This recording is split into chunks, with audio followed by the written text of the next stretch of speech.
Welcome to the School of Batman, a podcast where we ask academics to help Batman fight crime using their research. I'm your host, Chris George, amateur scientist and professional Batman enthusiast. In today's episode, we'll be discussing the formation of Batman Incorporated. We're pleased to be joined by Joel Caplan, who has a PhD in social welfare policy from the University of Pennsylvania and is currently an associate professor at Rutgers University in the School of Criminal Justice and the Deputy Director at the Rutgers Center for Public Security. So thanks for joining us, Joel. It's great to be here. Thanks for inviting me.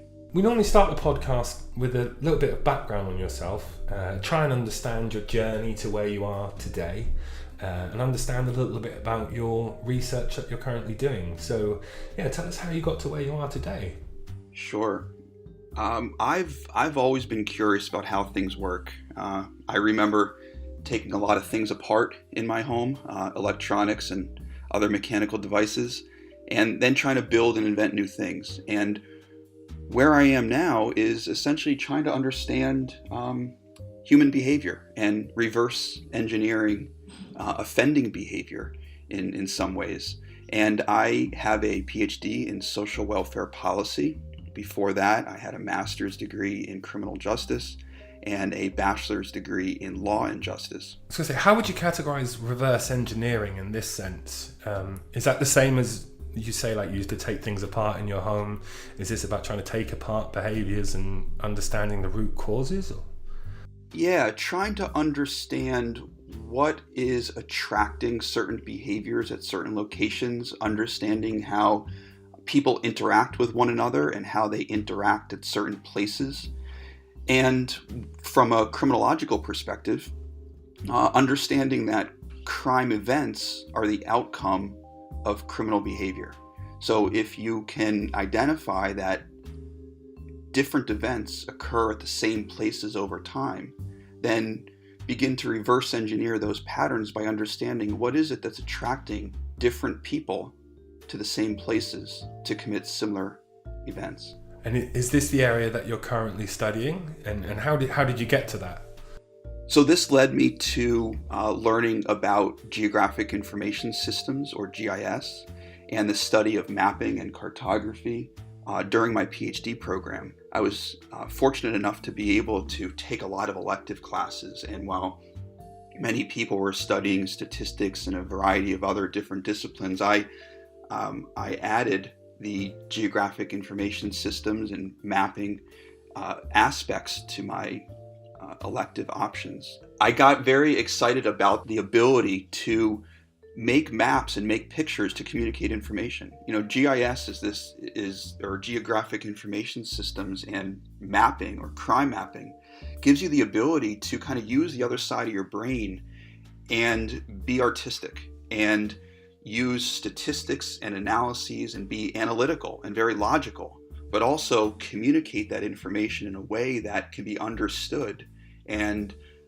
simple and clear. And the ability to be artistic and logical and analytical all at the same time really drew me to GIS and crime mapping.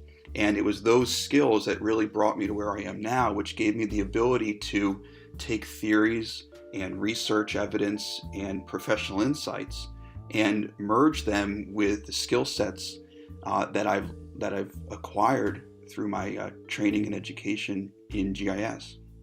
And here we are with risk terrain modeling.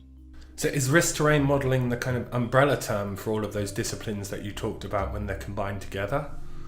It is now. My colleague and I, Dr. Leslie Kennedy, Les and I developed risk terrain modeling when I first got to Rutgers as an assistant professor, now about 9 years ago. Okay, so this was a completely new kind of discipline. This hasn't been how crime has been approached forever. No. Analysis, or crime analysis, has been evolving in the same way that policing has been evolving since its inception in Britain and the US. But policing's evolution has also involved the collection of data and the analysis of that data. And today we're in an age of big data, and big data leads to new methods of crime analysis and adding context to that data. And that's where risk train modeling fits into the current conversation. Because when I think of things like criminal statistics and things like that, it always seems to be kind of a reactive post-fact type thing, where it's like London has experienced X amount of crime in the last 3 months. We should probably do something about that type of crime. Whereas this seems to be a bit more on the other side, the proactive side. Is that quite a kind of hearts and minds shift in looking at crime? Yes, it is. We know where crime clusters, and we can analyze that. And one traditional way of analyzing that is through cluster analysis and what police refer to as crime hotspots. But hotspots tell you where to go, and they tell you where crime is clustering, but they don't tell you why. And what risk train modeling, or RTM, does is it diagnoses the environmental conditions that are suitable or that are attractive to certain types of criminal behavior that result in those crime outcomes. And risk train modeling adds the why to the where. Well, what do you mean by environmental in this sense? So in this case, everybody operates somewhere on the Earth's surface, whether we're doing something legally or illegally. We behave in space. And crime occurs somewhere on the Earth's surface and is often recorded as an address or an XY coordinate, or is assigned to a location on Earth. And in this case, the environment has to do with the features, in this case, the physical features of the landscape that influence behavior. And environmental psychology, which discusses the role of the environment and how it influences behavior, both intentional or unintentional. And there's an environmental criminology field as well. And by environment, we're talking about physical or social features of a landscape that influence behavior, whether that behavior is known to be influenced by those features or not. So I guess my next question is, the management of crime and kind of dealing with crime is clearly quite an old institution, and old institutions typically change slowly. What's been the response of crime management institutions to some of these ideas? There's been a lot of receptivity to it. Generally speaking, RTM falls into the realm of spatial analysis and crime mapping. And that is a field that has its own professionals, professional crime analysts, and its own field of research within criminal justice. The response by police practitioners and the kind of making the results of the analysis actionable has been mixed. It really is not just a function of knowing the outcome of the analysis, but being willing to change your practices and in some cases your mindset to respond to new information in ways that could be meaningful and useful under the current status quo. So I think it's now time for us to get into your story. We ask our guests to choose a Batman actor that they'd like to represent their Batman in their story. Have you chosen one? Yeah, I'm going to go with Christian Bale. I think he portrayed a pretty good sense of vulnerability in his Batman character, and RTM is all about spatial vulnerability.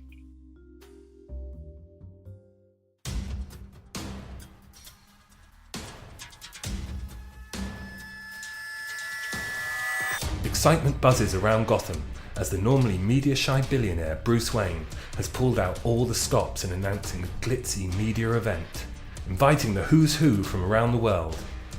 As he takes the stage, a giant gleaming Batman logo drops from the ceiling as Bruce announces that he is financing a new initiative, Batman Incorporated, whereas funds will pay for the franchising of a new range of heroes around the globe to fight crime, all answering to the Batman himself.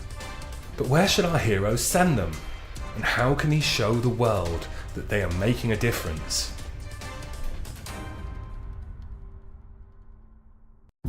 So Joel, Batman Incorporated, it's no longer just about Gotham, it's about fighting crime around the world. So I guess the first question we need to ask is, where should these new range of heroes be sent? But more importantly, how can your research help those heroes when they're on the ground? And how can your research display to the world that those heroes are making a difference? So this is a great question, and it's exciting to think about, because you have these different units of analysis across the earth. You have countries, states, and cities, and then you have places within them. So while you might identify jurisdictions where Batman Inc. should be located, the question is, how do you deploy Batman within that jurisdiction in an efficient way? And then how do you record his performance and measure his performance or her performance so that it could go back to Gotham and there could be comparisons made across all of these franchises?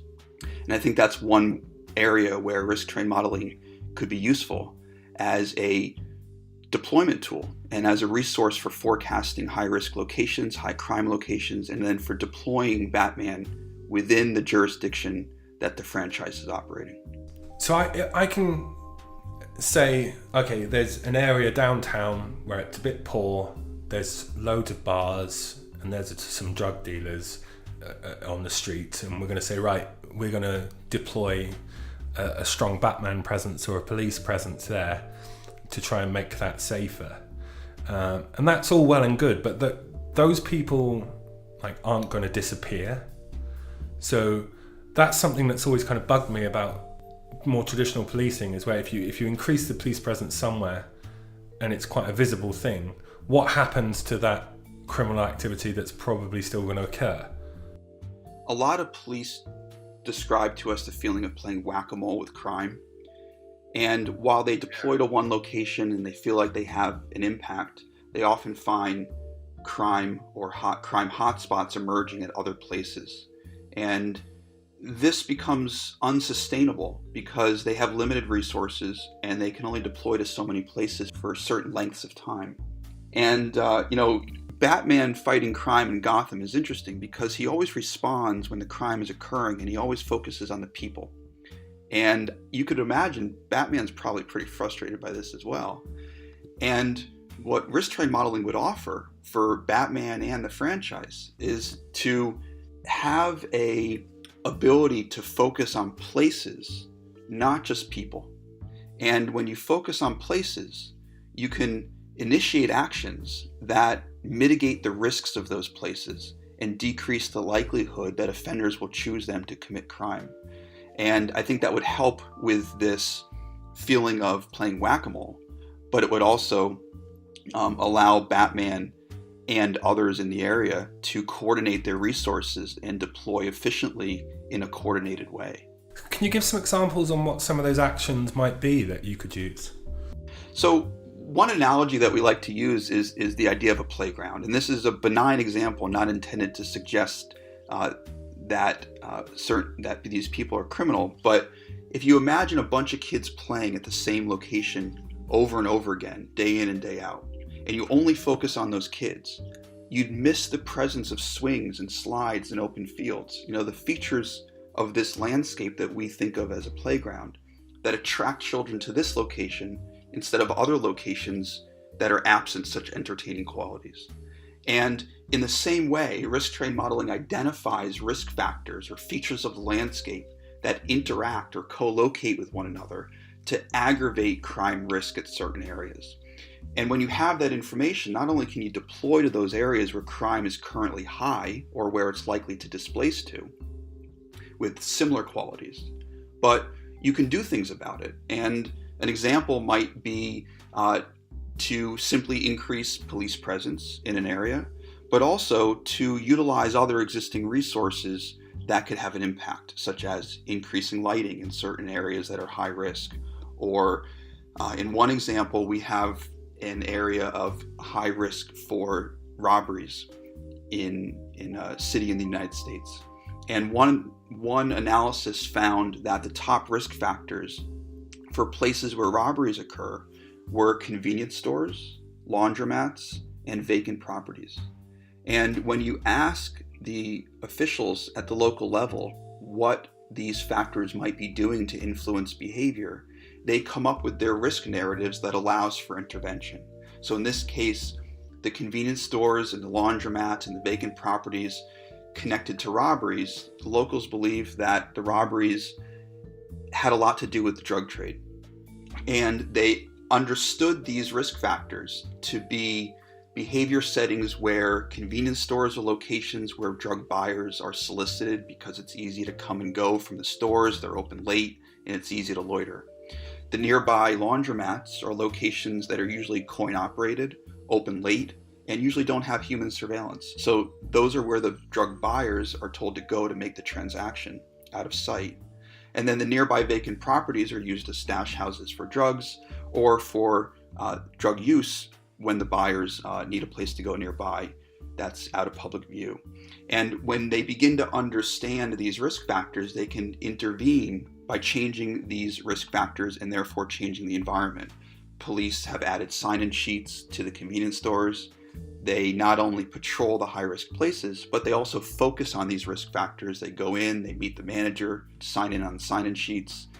They've encouraged increased presence by managers at laundromats, and city planning organizations get involved by adding lights or by focusing their existing resources on mitigating vacant properties, boarding them up, cleaning vacant lots, and it's a way to coordinate resources that would be used anyway, but in a more efficient manner. So I'm imagining so many different types of data that you could possibly use as indicators of factors, and I'm also kind of got my head spinning at how you could possibly normalize that data in a way that you would be able to make sense of it. So, like, where do you start? I mean, do you do things like, I don't know, sentiment analysis on social media? How do you get the lighting information? How does lighting information compare to public transport information? And how do you weight these various factors? Data availability in different countries varies greatly. In the US, though, data is readily available. There's open data portals in many cities across the country that have crime data and that also have risk factor data. And by that I mean addresses of pawn shops and liquor stores and schools and fast food restaurants and grocery stores. All of this is considered public record. And because of that, we have ready access to the data sets that we need to do risk train modeling. We need three things. We need a geography, which would be, say, for example, New York City or Chicago or London. It's just a shapefile boundary of the area.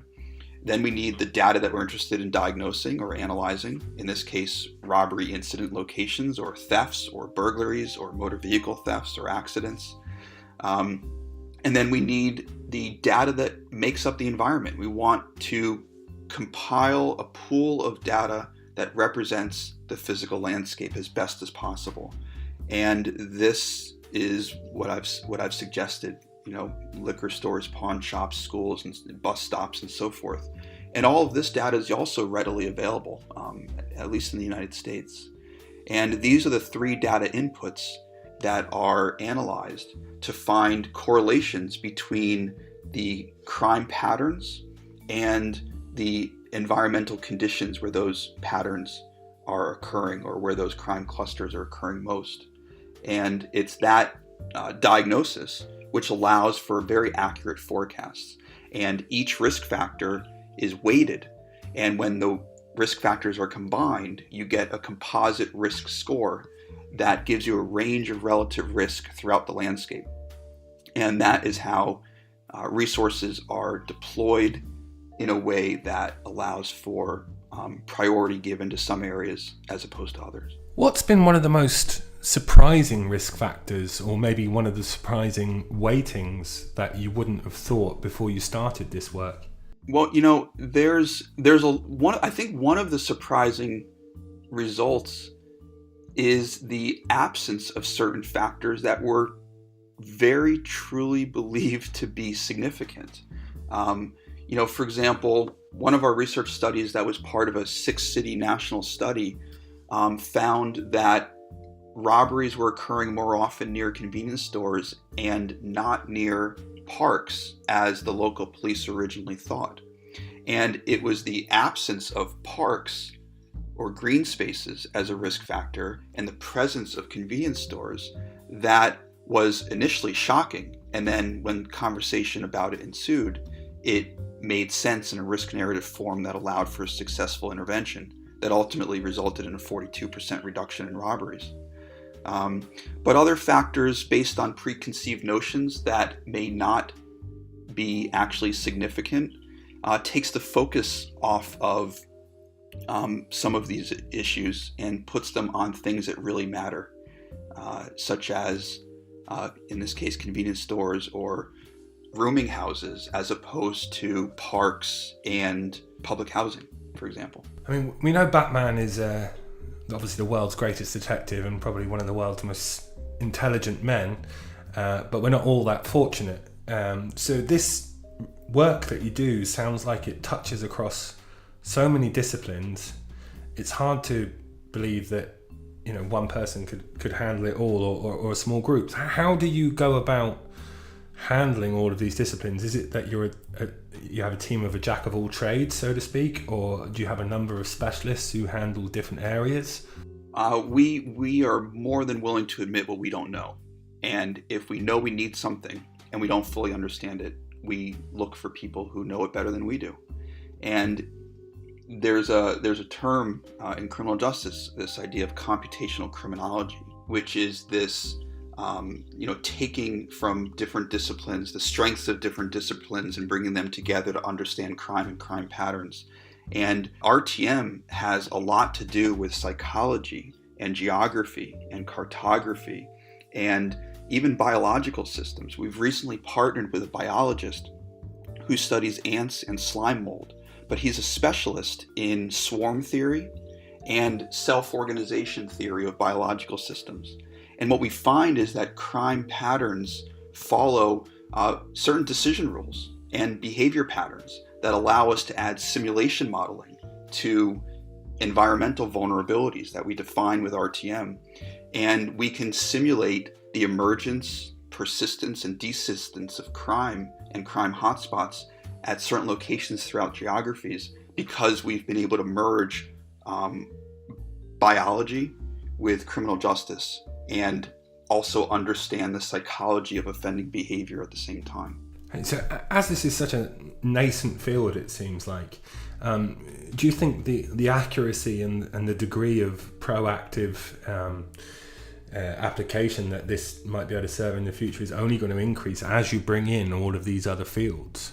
Absolutely. My specialty is crime and criminal justice, but risk train modeling has been used by a lot of other practitioners beyond what we could have ever imagined. We have medical doctors who study suicide and drowning and cancer and child abuse, using risk train modeling to anticipate high-risk locations for abuse or drowning. We have cancer researchers looking at how RTM influences epigenetics and treatment and diagnosis. And this has been used across multiple disciplines, from transportation and city planning to pollution control and management. So it's pretty exciting to see something that started in criminal justice, focused on analyzing crime patterns, be adopted for a number of other disciplines. But the key here is that the process is the same.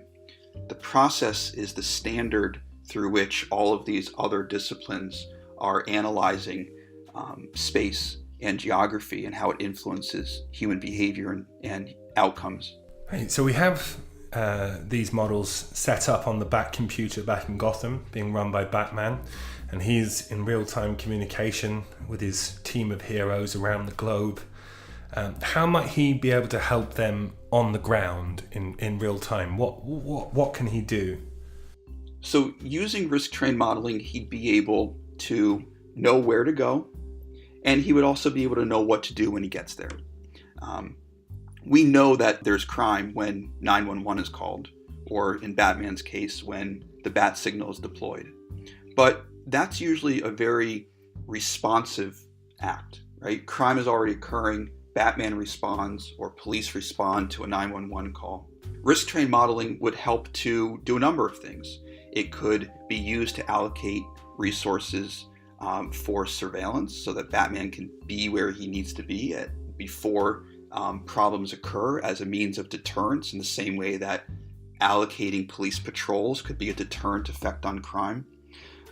Batman could also use risk train modeling to prioritize multiple calls for service and choose the ones that are located in the higher risk places, because he's one person, he has limited resources, and he can only be in one place at one time. So he could prioritize his calls for service. He can also use it in real time to anticipate the likelihood of risk to himself. We've done some research using risk train modeling to anticipate the likely locations of ambush or assaults against police officers when they respond to calls for service. And Batman could do something similar, where he can anticipate the right tools that he might need to bring on his tool belt and anticipate his own risks and resources that are needed to respond to the problem given the environment where it's located. One of the key aspects of Batman Incorporated is that these heroes do answer back to Batman himself. They need to show that they are making a difference in these towns and cities that they're working in. How can risk train modeling help them show that they are making a positive difference? Batman's going to want to make sure that he has people performing in a way that he approves of. And what risk train modeling would allow for is the intentional focus on certain factors at certain places beyond the people themselves that are located there, to not just respond to the crime problem, but mitigate and prevent its occurrence moving forward. So you would have this tactical response and immediate response to the problem, but then you can also measure how well those responses by Batman are impacting the spatial patterns and the dynamics of crime in the areas that they're operating. And you can measure not just crime reduction, but you can also measure how the risk factors that are being focused on are being mitigated, and how the risk train models change over time. And that information can be used to measure performance and evaluate outcomes, and also give Batman an evidence-based way to demonstrate his value to the communities that he's serving. So if you could look at some of those correlations that we talked about earlier, things like depression and stuff like that, using some of these models over time, you would hope, if they're effective, to not only see the crime rates go down, but to also see some of those correlations go down. Is that right? So yes, that's right. But it depends the field of study that you're interested in looking at. So to say that you could have an impact on depression because you're focusing on crime may or may not be true. It depends upon how you respond. I think that it would be fair to say that Batman would only want to evaluate the things that he thinks he can have an effect on, and that there could be a lot of other things that could be focused on that may be beyond his scope of work. But ultimately, what you would want to do would be to, yes, have a measurable impact on the risk factors that you're focusing on. So in the case, in the example that I gave earlier, where you have robberies occurring around places that are defined by being in close proximity to convenience stores and laundromats and vacant properties, you would want to see over time vacant properties no longer being influential, or convenience stores moving from a risk factor of 10 down to a risk factor of 5, and then over time maybe even falling out of the model altogether. And you would want to see that the impact you have on these places are yielding measurable results. And that would allow you not only to demonstrate that what you're doing is working, but it also allows for this process to continue so that you can constantly assess risk and anticipate new locations of high risk based upon new patterns that have emerged through your successful intervention. One of the exciting things that's come from risk train modeling is the realization that it can be applied to so many other disciplines in so many different fields. I think I've been excited to see how it's being used in ways that I never would have imagined, and how the process of risk train modeling is somewhat standardized and replicated in similar ways across different geographies and by different people. the fields that it's been applied to has been fascinating.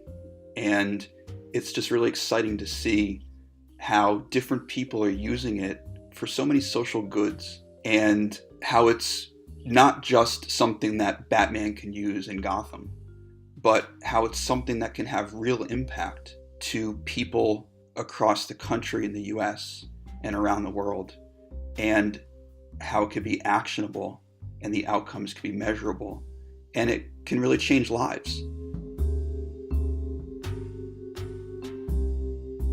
That's all for now. Thanks for listening, and thanks to Joel for joining us. Thank you so much. This was fun. And you can find out more about Joel's research at riskterrainmodelling.com. If you'd like to discuss your research on a future episode, email us at info@figshare.com.